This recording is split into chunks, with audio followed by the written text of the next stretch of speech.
We're now at the point where we're going to grade the intersections of our roadway.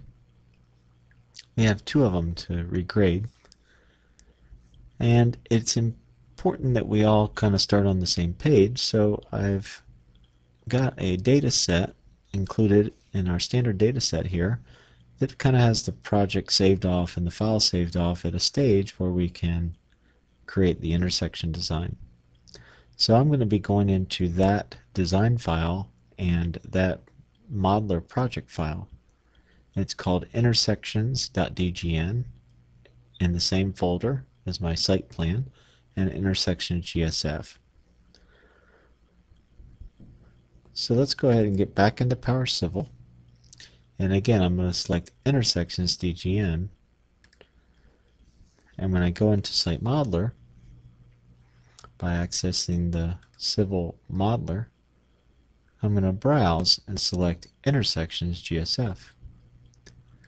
And again, it's just the project saved off that is ready to do the intersection grading. Now at this point, I'm going to turn my attention to the northern intersection and work on that one first.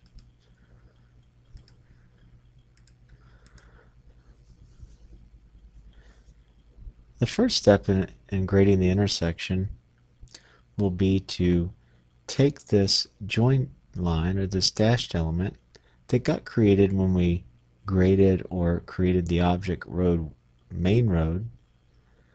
I want to take that element and I want to share it with the entrance road. Right now, if I look at my entrance road object,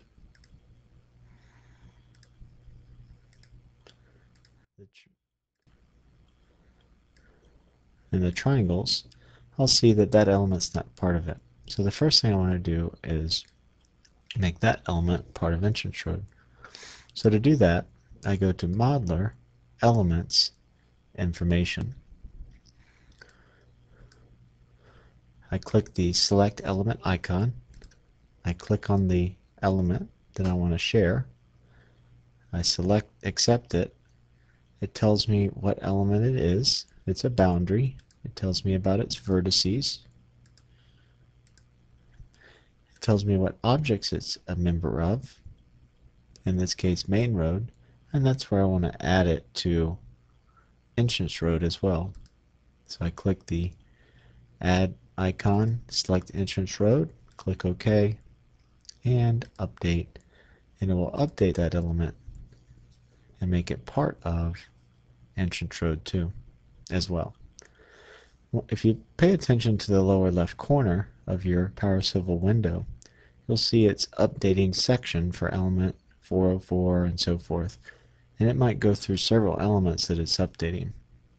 And it took a little bit of time there to update that element, but I can see now with the triangles now it includes it. And what just happened was that when I made a change to the entrance road object, what I did was I added an element to it. Well, that entrance road object has many things that depend upon it, mainly the parking lot up around the top near the building. When the parking lot was graded, it was created based on the entrance road elevation, and so therefore anytime the entrance road changes, it's going to update itself. And that's part of the benefit of Site Modeler, is being able to store in there associations and have things depend upon each other so that updates can be easy. But in this case, it might slow you down. And so we just want to kind of demonstrate how you might be able to turn that off for a little bit and then maybe turn it back on later.